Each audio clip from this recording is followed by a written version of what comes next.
Is a profit, बल्कि its profit कर देना ना, कंपनी का प्रॉफिट की बात हो रही है, तो of its profit as it may consider appropriate, as it may be consider appropriate. अब आपके ये क्वेश्चन समझ में आ रहा होगा, ये स्टेटमेंट क्या कहना चाह रहा है कि कंपनी जो है अंडर द लीगल प्रोविजन, आपको बताया गया बेटे कि कंपनी जो है क्या कर सकती है, ट्रांसफर कर सकती है, प्रॉफिट का एक पार्ट रिजर्व में ट्रांसफर कर सकती है, लेकिन कब? After declaration. खड़े हो जनाब, आप खड़े होइए।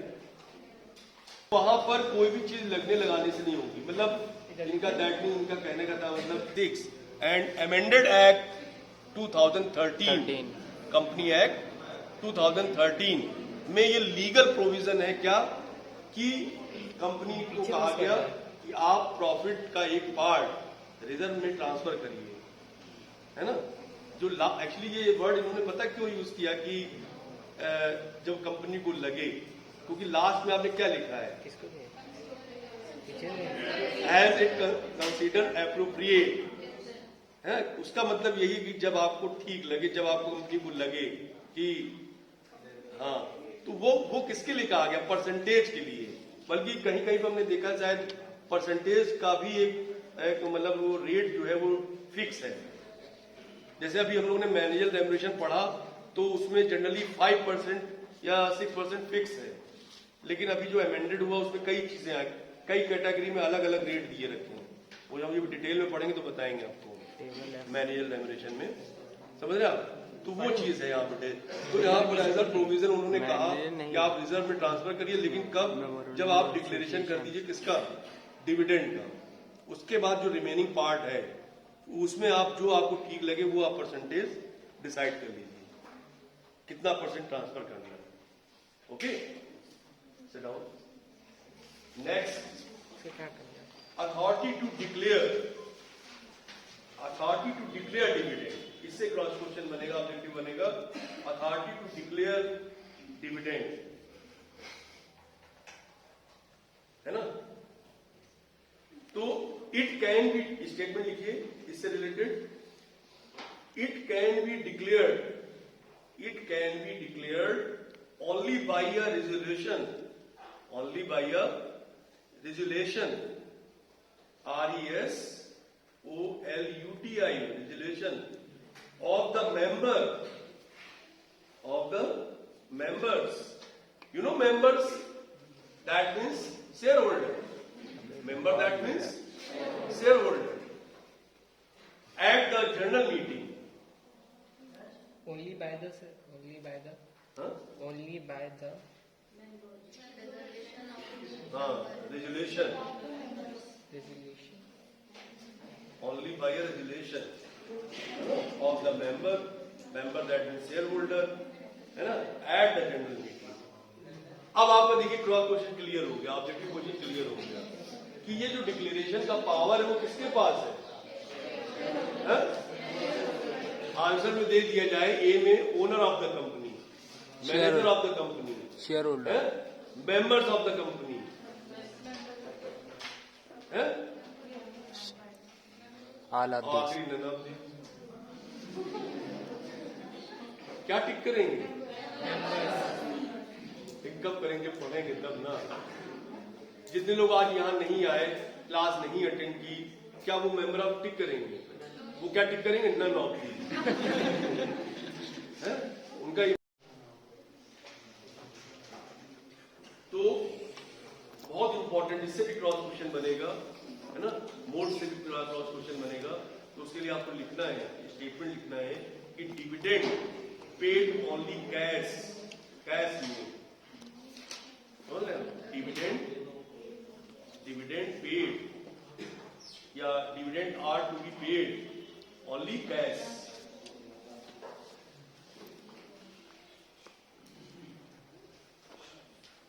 हाँ, दूसरा स्टेटमेंट बन सकता है क्या? Objective question, cash paid be, paid by, जो कैश दिया जा रहा है ना डिविडेंड के फॉर्म में, उसके फॉर्म अलग अलग हो सकते हैं। कैसे? कैश पेड में बी चेक, चेक के फॉर्म।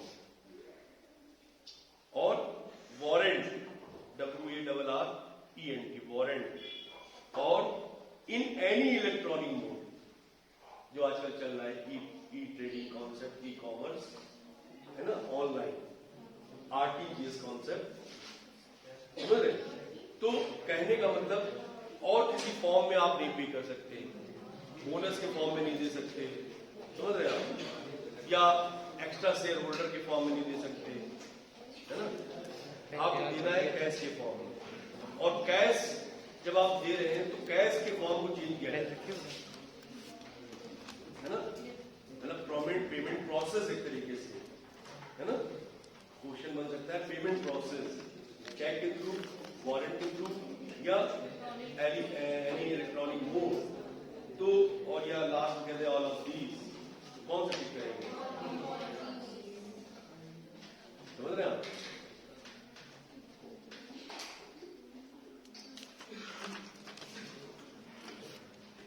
रजिस्टर लेकर क्या होगा? Clear only cash and due to cash is also clear through cheque, through warrant, through e mode. Gupta ji ने मुझे ज्ञान दिया, इलेक्ट्रॉनिक पूरा बोलने की आवश्यकता नहीं।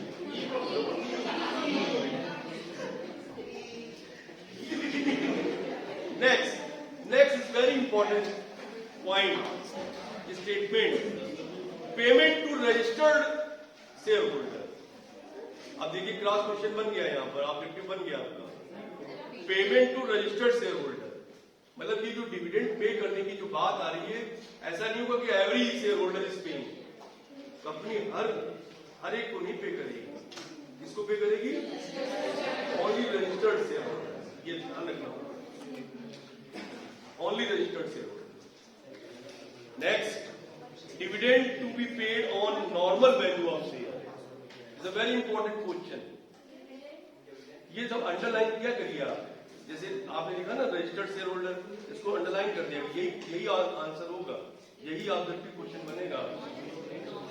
Dividend to be paid on nominal value of share, जो नॉमिनल वैल्यू को समझते हैं, nominal value that means price, जो प्राइस होगा नॉमिनल वैल्यू, है ना, मान लीजिए 100 रुपीज अगर डिसाइड हुआ है, that is a nominal value, है ना, और मार्केट में ये 100 का ही है, दैट इज नॉमिनल, है ना, issue price face value, you are right, please bracket में राइट डाउन कर लीजिए, nominal value that means face value.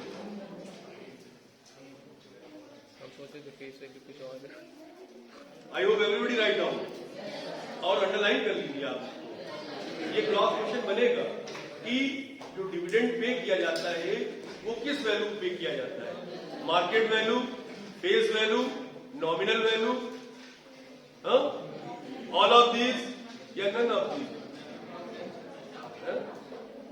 2-3 answer बहुत कॉमन है, all of these, none of these, A and B both, जहाँ बहुत पी है बस वही है, बी एंड सी बोथ।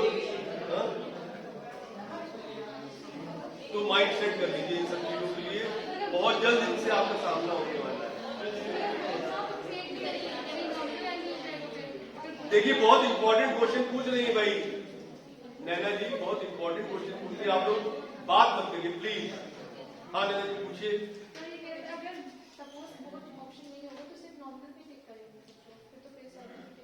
मतलब बोथ आंसर नहीं होगा sir, nominal phase I think एक ही चीज है। हाँ देखिए बहुत अच्छा क्वेश्चन पूछा है इन्होंने। देखिए जैसे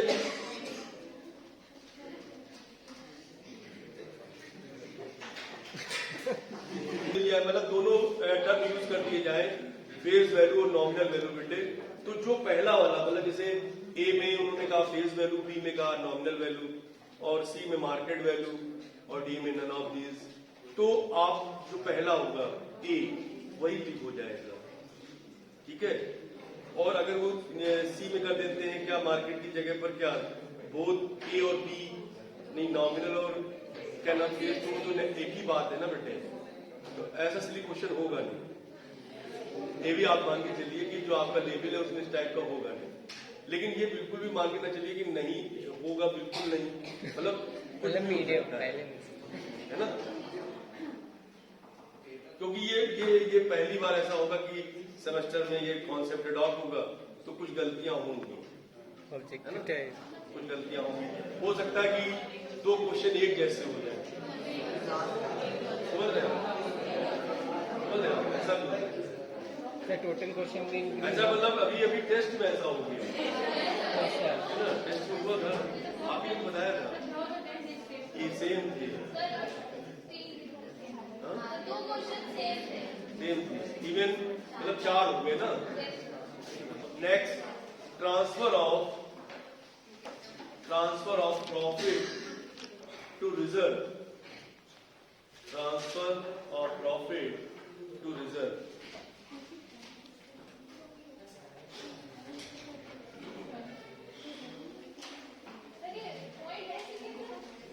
अब देखिए इसमें क्रॉस क्वेश्चन, ऑब्जेक्टिव क्वेश्चन क्या बन सकता है? ये जो कह रहे हैं कि transfer of profit to reserve, है ना, ये वाला जो कॉन्सेप्ट है ये होगा कब? इसके लिए आप एक नोट लिखिए। इस स्टेटमेंट को क्लियर करने के लिए आपको एक नोट लिखना पड़ेगा, है ना। उस नोट में क्या लिखना है वो लिखिए जरा, तब आप समझेंगे कि क्वेश्चन क्या हो सकता है। याद नहीं हमको। देखिए, बिफोर द डिक्लेरेशन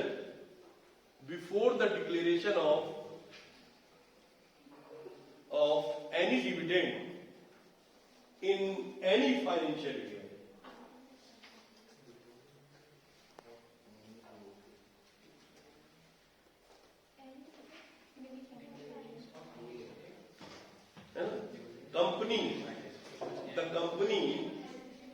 the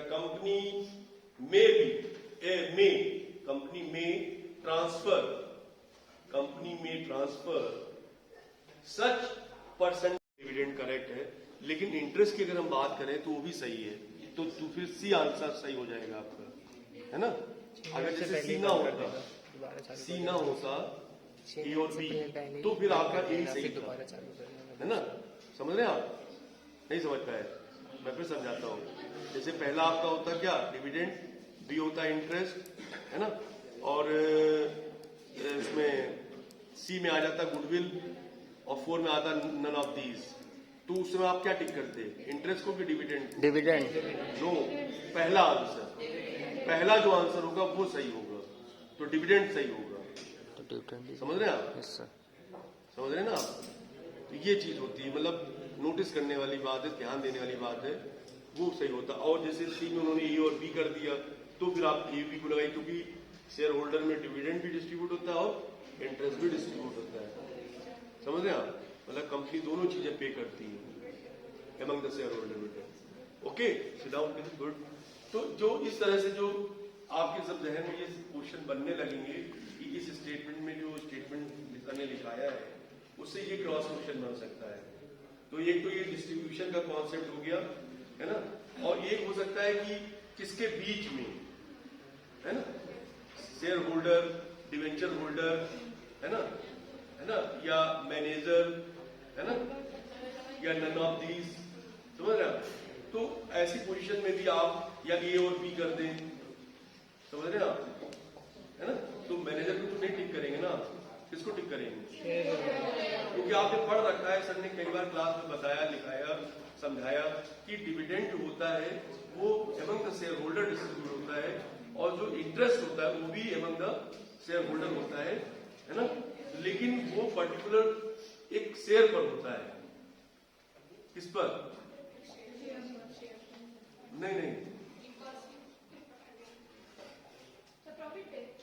नहीं, वो तो प्रॉफिट से सारा खेली है। वो भी एक क्रॉस क्वेश्चन बन सकता है कि किससे होता है, जैसे उन्होंने यहाँ पर राइट डाउन कर दिया आउट ऑफ प्रॉफिट, वहां ये चीज राइट डाउन ना करें, ये चीज राइट डाउन ना करें। और आपसे यही क्वेश्चन पूछते कि कहां से करती कंपनी, व्हाट सोर्सेज, और सोर्सेज में दे दे प्रॉफिट, सोर्सेज में प्रॉफिट दे दे, रिजर्व दे दे, है ना, इस तरह से ऑप्शन दे दे आपको, तो आप किसको टिक करेंगे? प्रॉफिट। और रिजर्व से भी होता है, रिजर्व से भी होता है। अगर ए और बी करके बोथ दे रहा है, अगर प्रॉफिट को टिक करेंगे। समझ रहे हैं आप? क्लियर? Any doubt anybody? तो इस तरह से आपको स्टडी करनी बेटे, है ना। जो भी स्टेटमेंट लिखी है उससे आपको माइंड सेट होना चाहिए कितने क्रॉस क्वेश्चन बन सकते हैं, कितने ऑब्जेक्टिव क्वेश्चन बन सकते हैं, क्या क्या पूछा जा सकता है। ओके। एंड अब बात करते हैं लीगल प्रोविजन की। हेड डालिए लीगल प्रोविजन। अगला टॉपिक होगा हमारा legal provision. Legal provision regarding dividend. Legal provision regarding dividend. तो सबसे पहला जो लीगल प्रोविजन है बेटे वो dividend to be paid, statement में लिखिए dividend to be paid out of profit only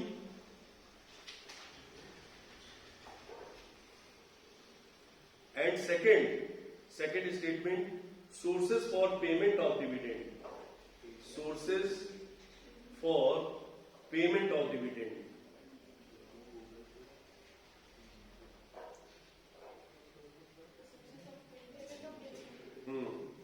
उसमें 3 सोर्सेज है बेटे, वो इससे भी क्रॉस क्वेश्चन बन सकता है। 3 सोर्सेज राइट डाउन करिए। पहला प्रॉफिट, दूसरा अनडिस्ट्रीब्यूटेड प्रॉफिट, दूसरा क्या होगा बेटे अनडिस्ट्रीब्यूटेड, जो अभी तक बटा ही नहीं, undistributed part, that means retained part, that means retained part बेटे, undistributed profit.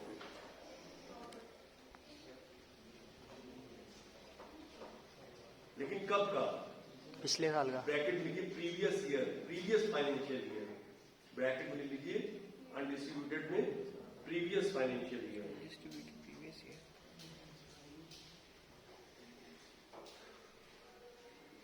And third money provided by, and third sources money provided by the central or state government, central or state government for the payment of dividend, for the payment of dividend in pursuance of the guarantee, in pursuance of the guarantee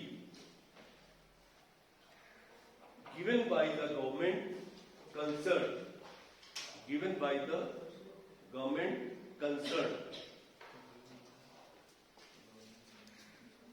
अब देखिए ये दो अभी आपने लिखे 2 point.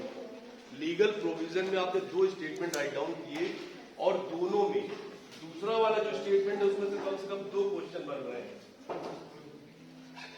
अब आप समझ पा रहे हैं, नहीं समझ पा रहे, मैं नहीं समझ पा रहा हूं, लेकिन जो सेकेंड स्टेटमेंट है उससे कम 2 या 3 क्वेश्चन बनने आपसे जो आपसे पूछे जा सकते हैं, है ना? ठीक है। एक तो सोर्सेस की फॉर्म में क्वेश्चन बन सकता है, व्हाट टाइप ऑफ सोर्सेस, है ना, और dividend payment to dividend paid, उसमें आपको तीनों सोर्सेज एक साथ दिए जा सकते हैं, है ना, कॉमा करके, और अलग अलग इंडिविजुअल या बोथ, आखिरी में ऑल ऑफ दीज भी कर सकते हैं। सारे सोर्सेज लेके लास्ट में करते हैं ऑल ऑफ दीज, तो आप इसको टिक कर दें ऑल ऑफ दीज, क्योंकि आपने पढ़ रखा है, क्योंकि सारी सोर्सेज होते हैं पेमेंट के। ठीक है। फिर एक क्वेश्चन बन सकता है गवर्नमेंट को लेकर के कि स्टेट गवर्नमेंट या सेंट्रल गवर्नमेंट या both of the government A and B या नन ऑफ दीज, वो भी एक बन सकता है क्वेश्चन। तो आपने पढ़ रखा है, आपने लिख रखा है क्या कि दोनों ही गवर्नमेंट को रिलेटेड कंसर्न गवर्नमेंट, है ना, जो जिससे रिलेटेड होगा वो उससे वो एज अ किस फॉर्म में भी क्वेश्चन बन सकता है, गारंटी के फॉर्म में, है ना, या सिक्योरिटी के फॉर्म में, मतलब this is a different thing, समझ रहे हैं? इस तरह से आप क्वेश्चन में ऑब्जेक्टिव क्वेश्चन क्रिएट कर सकते हैं स्टेटमेंट के through. Clear? Any doubt anybody? समझ रहे हैं आप? और जो पहला स्टेटमेंट था वो तो ऑलरेडी नोइंग स्टेटमेंट है ना, समझ रहे हैं आप? लीगल प्रोविजन था, इसलिए उसको लिखाना जरूरी था कि under the legal provision is write down. And third mode of payment of dividend. Third आपका है मोड। मोड मीन्स होता है मेथड। मोड मीन्स क्या होता है? मेथड। फॉर्म, किस फॉर्म में, किस मोड में, फॉर्म। जनरल जो अवेयरनेस जिसे कहते हैं, इंफॉर्मेशन, है ना, provide the information related to dividend. तो आपने कभी सुना होगा या समझा होगा कि डिविडेंड का मतलब जनरली क्या बता देते हैं हम लोग, एक्स्ट्रा। डिविडेंड क्या होता है, एक एक्स्ट्रा कॉन्सेप्ट होता है, प्रॉफिट का एक एक्स्ट्रा कॉन्सेप्ट, मतलब कैसे, है ना। तो उसमें बोलते हैं कि more than expectation of the profit. एक तरीके से जो बिजनेसमैन का हर बिजनेसमैन का एक डिजायर्ड प्रॉफिट कॉन्सेप्ट होता है कि हम अगर 5 लाख रुपीज इन्वेस्ट कर रहे हैं तो आफ्टर दैट 5 लाख हमें कितना एक्सपेक्ट करना चाहिए, प्रॉफिट का मार्जिन, दैट मीन्स रिटर्न हमारा कितना होगा, हमारी ग्रोथ क्या होगी, एक्सपेक्ट करते हैं। वो एक्सपेक्टेशन अगर मोर देन जब हो जाती है, हाँ, तो वो बिजनेसमैन मान के चलता है या इन्वेस्टर मान के चलता है बेटे कि इसका क्रेडिट उनको भी मिलना चाहिए, इसका बेनिफिट हमारे शेयर होल्डर को भी मिलना चाहिए, है ना। ठीक है ना, जो हमने वादा किया वो तो एक अलग हो गया, वो तो हमें देना ही देना है ना। लाइबिलिटी वेंचर पर शेयर पर तो आप जानते हैं फिक्स लाइबिलिटी होती है ना, बल्कि रिगार्डलेस प्रॉफिट होती है, प्रॉफिट हो ना हो आपको देना ही देना है। इक्विटी शेयर होल्डर में ऐसा नहीं होता है ना, समझ रहे आप, विच प्रॉफिट कॉन्सेप्ट होता है वो, क्लियर। तो इस तरह से जो जब ये कहते हैं कि जब मतलब एक प्रॉफिट का जो एस्टिमेशन है, अनुमान है, उससे जब ज्यादा कोई इनकम हमें हो जाती है बेटे, तो वो जो एक्स्ट्रा वाला जो पार्ट है, वो जो पोर्शन होगा प्रॉफिट का आपका, उसको generally we are called dividend, उसको हम डिविडेंड बोलते हैं। बल्कि उसको भी नहीं, बल्कि उसमें से जो सम पार्ट डिस्ट्रीब्यूटेड करेंगे हम, क्योंकि पूरा पूरा डिस्ट्रीब्यूट तो किया नहीं जाता है।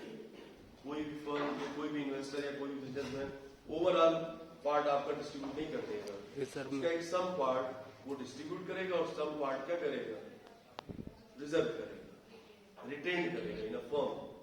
रिटेन मीन्स रोकना, ठीक है, रिटेन करेगा वो। तो समझ रहे हैं मेरी बात, ये मतलब एक जनरल अवेयरनेस की बात कर रहे हैं अभी हम लोग, है ना। अब आप उसी से रिलेटेड जो अवेयरनेस आपने भी जानी, ये मतलब इतना आपको मालूम होना चाहिए पहले से, और ये कब होता है जब आप सेल्फ स्टडी करते हैं, वो आपको करनी नहीं है। मैं लाख कहता हूं लेकिन आपको नहीं करनी है ना। वो आपके जैसे होता है ना, एक ह्यूमन नेचर होता है बेटे, उस ह्यूमन नेचर से आप बिलोंग करते हैं, तो हम लाख कहते रहे आप नहीं करेंगे। हाँ, अगर हम कोई काम नहीं करने के लिए कहेंगे तो जरूर करेंगे आप, ये तो तय है, बिल्कुल करेंगे। मतलब वो इतनी मतलब जल्दी करेंगे कि आप जानना चाहेंगे कि इसका रिजल्ट क्या है, करके देखते हैं। जैसे साइंस पढ़ते थे हम लोग सबसे पहले, बहुत शुरू में आओ करके सीखें, है ना, बुक में लिखा रहता था ऊपर, साइंस की बुक में, क्योंकि उसमें प्रैक्टिकल होते थे, उसमें लिखा रहता था आओ करके सीखें। मेरा नहीं है, इसका दूसरे का।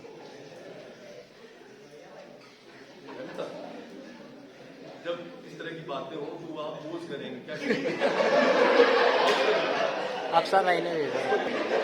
वो जनरल मीनिंग आपको बताया कि डिविडेंड के बारे में लोग जनरली इस तरह से जानते हैं कि डिविडेंड वो part like such type of profit का पोर्शन, है ना, मतलब such portion is related to profit, है ना।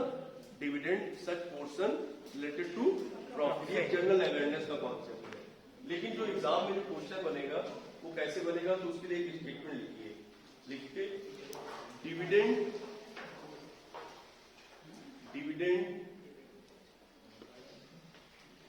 is the return, dividend is the return on the shares that each shareholder gets from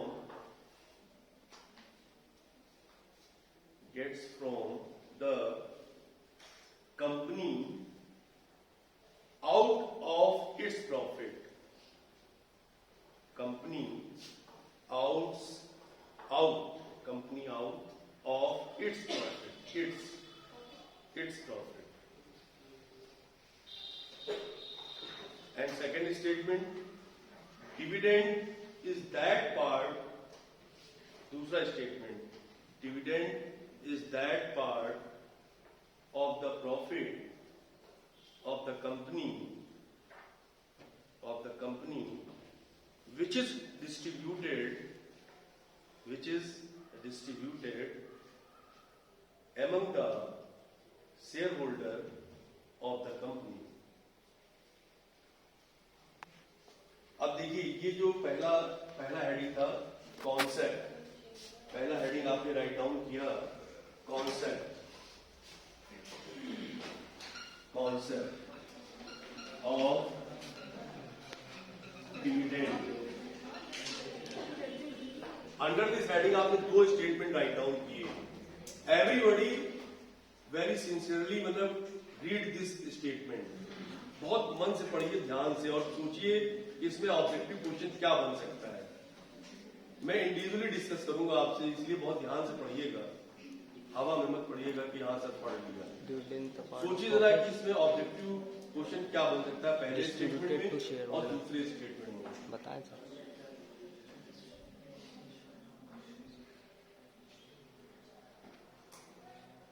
जो ये सब चीजें जैसे लिखी जा रही ना, तो आप इससे फोटो खींच लीजिएगा जिसको सर भाई के पास में है, भाई के पास में। हाँ हाँ, जो साफ राइटिंग हो जिससे, ताकि आपको लॉस नहीं हो, है ना। बाकी सुन तो रहे हैं आप सब। बताएं सर इसका। आपस में डिस्कस करने के लिए नहीं बोला, आप इंडिविजुअली पढ़ लीजिए अच्छे से और समझिए, और मैं जब पूछूं तो मुझे बताइए कि सर इसमें ये क्रॉस क्वेश्चन बन सकता है, ये ऑब्जेक्टिव क्वेश्चन बन सकता है। ये मतलब एक टैलेंट है जो आपके अंदर मुझे क्रिएट करना है, ताकि जो एग्जाम आने वाला एग्जाम है उसके लिए आप बहुत ज्यादा मानसिक रूप से परेशान ना हो, है ना, समझ रहे हैं आप। क्योंकि आप अभी तक डिस्क्रिप्टिवली आपका माइंड सेट था, ऑब्जेक्टिवली आपका माइंड नहीं सेट है, तो मेरे इस प्रयास से ऑब्जेक्टिवली आपका माइंड सेट हो जाएगा। जब फ्रेमिंग करना आ जाएगा ना, क्वेश्चन की फ्रेमिंग करना, तो क्लियर हो जाएगा कॉन्सेप्ट। तो मैं पूछूं?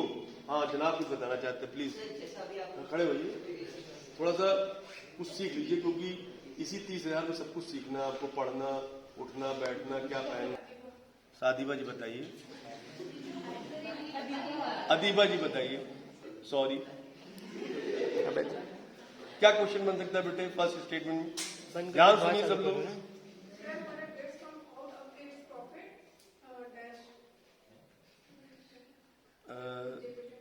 मतलब जैसे कि आप क्या कहना चाह रहे हो? हाँ बताइए बताइए। अच्छा, हाँ सही कह रही, मतलब आउट ऑफ प्रॉफिट कंपनी को क्या, कंपनी मतलब शेयर होल्डर्स को आउट ऑफ प्रॉफिट क्या डिस्ट्रीब्यूट करती है ना। तो आप तुरंत उसमें जैसे उसने कहा interest, dividend, A and B both, है ना, और सी में कह देगा, डी में कह देगा।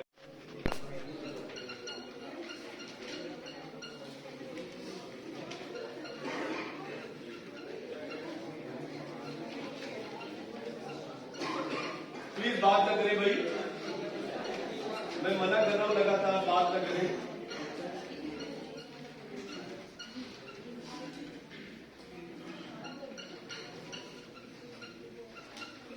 Disposal of profit. First of all you have discuss disposal. What do you mean dispose? Disposal, that means in general meaning disposal, anybody explain? What do you mean dispose? That means to write off. Commercial language में write off.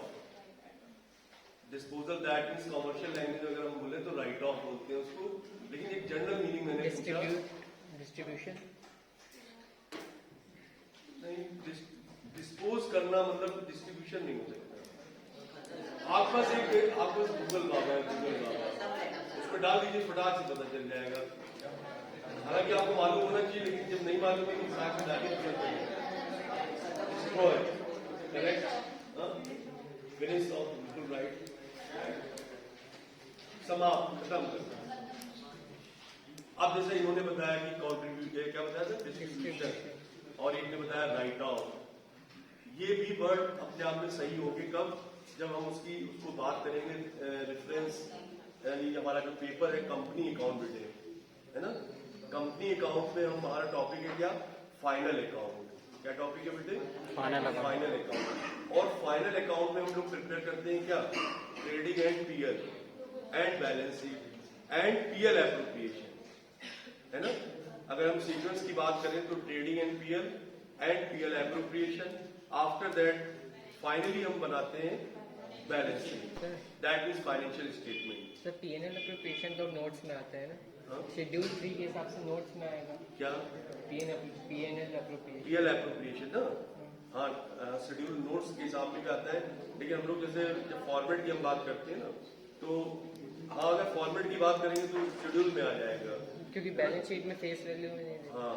लेकिन generally जब जैसे हम लोग individual business की जो form की बात करते हैं ना, तो वहां पर हालांकि इंडिविजुअल बिजनेस में आता ही नहीं है, हाँ कंपनी में ही आता है। तो कंपनी में हम लोगों ने पढ़ाया है वैसे कि जैसे आपने ये पीएल का आपने यहाँ क्लियर कर लिया, आफ्टर दैट जैसे ये बैलेंस उठ करके पीएल एप्रोप्रिएशन का यहाँ अगर इधर आता है तो उठ के यहाँ आ जाएगा, और उसके बाद डिस्पोज होगा। जो प्रॉफिट यहाँ आया है उस प्रॉफिट को आप यहाँ पर डिस्पोज करेंगे, है ना, डिविडेंड के फॉर्म में, रिजर्व के फॉर्म में, है ना, उसको राइट ऑफ करना भी कह सकते हैं, या जैसा आपने बताया डिस्ट्रीब्यूशन कह सकते हैं कि how much part retain in the business and how much part distributed among the shareholder, है ना। तो वही सारी चीजें हमने बेटे अंडर द यानी डिस्पोजल ऑफ प्रॉफिट डिस्कस करनी है। Profit you know very very well this word profit, है due to selling and buying any product, है ना, या एनी एक्टिविटी, है ना, you have any every businessman wants to earn the profit, मानते हैं नहीं बात। अगर हम मार्केटिंग की बात करें या और फर्दर बिजनेस एक्टिविटी की बात करें या इकोनॉमिक एक्टिविटी की बात करें, तो वहां पर बेसिक जो हमारा कॉन्सेप्ट है किसी भी एक्टिविटी के पीछे वो क्या है, प्रॉफिट है ना, that means utility. Clear? Yes sir. तो प्लीज जो पेपर का आपका पैटर्न है वो ऑब्जेक्टिव पैटर्न है बेटे, तो उसमें आपको कोई भी चीज पैराग्राफ में नहीं राइट डाउन करनी, जो भी मैं बताऊंगा उसको इस तरह से मैं आपको ये भी बताऊंगा कि वो जो मैं बता रहा हूं उसका हेडिंग क्या है ना, तो वो हेडिंग आप राइट डाउन करेंगे, ठीक है, और उस हेडिंग से रिलेटेड कितने स्टेटमेंट मतलब कितने ऑब्जेक्टिव क्वेश्चन बन सकते हैं, तो वो स्टेटमेंट के थ्रू क्लियर हो जाएंगे, है ना। मान लीजिए एक हेडिंग है कोई और उस हेडिंग में 3 स्टेटमेंट दिए गए, तो वो 3 क्वेश्चंस हैं अपने आप में। अब आप उनको समझ पा रहे नहीं समझ पा रहे इज अ सेकंड थिंग, लेकिन ये स्टेटमेंट जो होते हैं ना उनसे बहुत आसानी से आप समझ सकते हैं कि जो क्वेश्चन आपसे पूछा जा रहा है उसका जवाब क्या होगा। अभी मैं ये चीज आपको एक्सप्लेन भी कर दूंगा तो आपके हो सकता समझ में आ जाए। तो please everybody write down the heading, डाल दीजिए डिस्पोजल ऑफ प्रॉफिट, और under the disposal of profit क्या चीज हमें डिस्कस करनी है आज।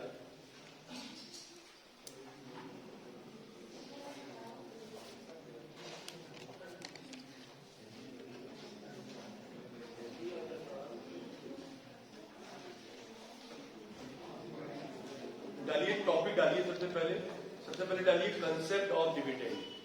पहला टॉपिक डालिए कंसेप्ट ऑफ डिविडेंड। उसके बाद डालिए legal provision regarding payment of dividend.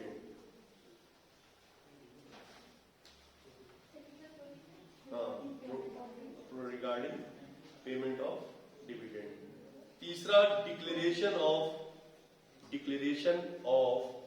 Payment, declaration of dividend out of reserve, payment word काट दी, हाँ, declaration of dividend out of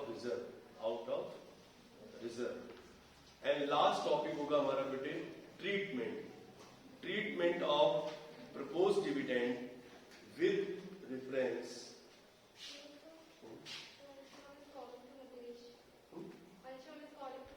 कौन है भाई मुकेश, आ जाइए। Treatment of propose dividend with reference to schedule 3rd and AS4. You know AS4, that means accounting standard. Schedule 3rd and AS4. Proposed dividend with reference to schedule 3rd and AS4.